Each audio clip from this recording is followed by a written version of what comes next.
গণতান্ত্রিক ধারায় যখন নির্বাচনের কথা বলছি শহীদুল ইসলাম বাবুল, ঠিক সেই সময় সেই নির্বাচন সাংবিধানিকভাবে হবে সেটিও আমরা প্রত্যাশা করতেই পারি, কিন্তু সংবিধান সংস্কার নিয়েও এই মুহূর্তে তুমুল বিতর্ক চলছে। বিশেষ করে রাজনৈতিক দল সাথে অন্তর্বর্তীকালীন সরকার সংবিধান কতখানি সংস্কার হবে, আদৌ হবে কিনা, সেটি নিয়ে একটি বড় বিতর্ক আছে।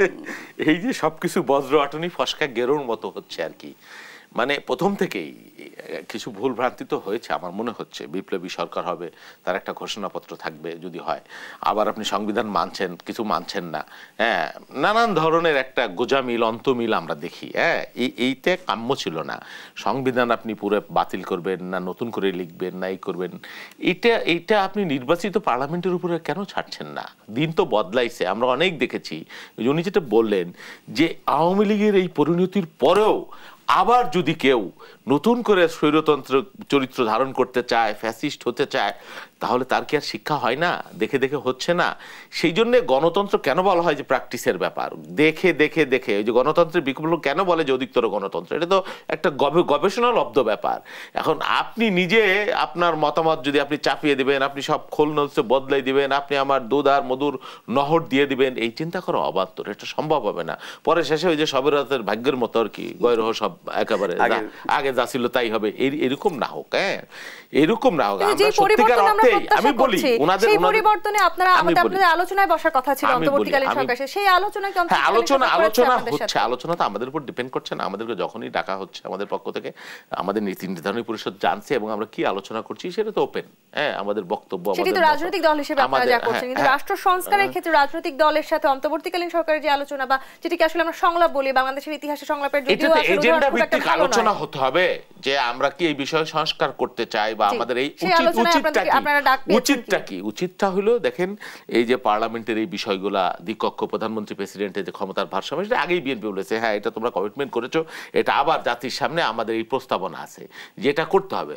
বা আমাদের এই কি ওই প্রধানমন্ত্রী এবং প্রেসিডেন্টের ভারসাম্য, 2 টার্মের বেশি একই ব্যক্তি প্রধানমন্ত্রী হতে পারবে না, এটা তো আমাদের দলের পক্ষ থেকে আমরা বলেছি। এর আগে তো কেউ বলেনি।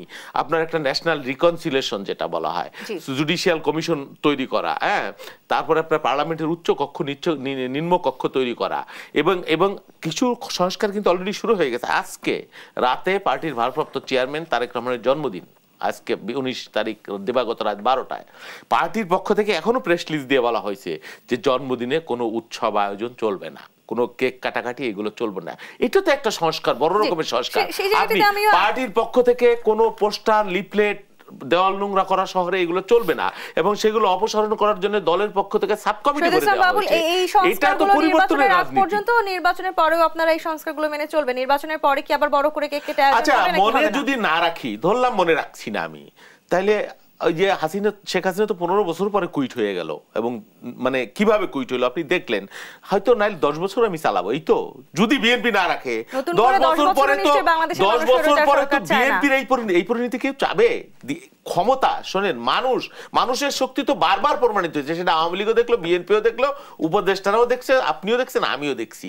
তো নিজে জেনে শুনে শোনেন, আমাকে আপনি কি ভয় দেখাবেন? মানে আমি ইসের কাছে কি অগ্নিগিরির কাছে জ্বলতে শিখেছি, আমাকে আর জ্বালাবার ভয় দেখিয়ে লাভ নাই। হ্যাঁ, বৃষ্টির কাছ থেকে কান্না শিখেছি, আমাকে আর কান্নার ভয় দেখে, আমি এই পিঠও দেখেছি, ওই পিঠও দেখেছি, নির্যাতন নিপীড়নের স্টিম রোলার কি হয় সেটাও দেখেছি, এবং তার ফল কি হয় সেটাও আমি দেখেছি, আমি ক্ষমতাও দেখেছি, আমি মানে দুর্দমনীয় একটা অপশক্তির বিরোধিতা দেখেছি। এবং বিএনপির চলনে, বলনে, আচরণে, অ্যাক্টিভিটিসে, কর্মকাণ্ডে আপনি নিশ্চয়ই আশাবাদী হবেন, এবং এই বিএনপিকে আপনি সব সমর্থন করবেন। আমরা অনেকটা পরিশীলিত হতে দেখেছি রাজনৈতিক দলগুলোকে ইতিমধ্যে।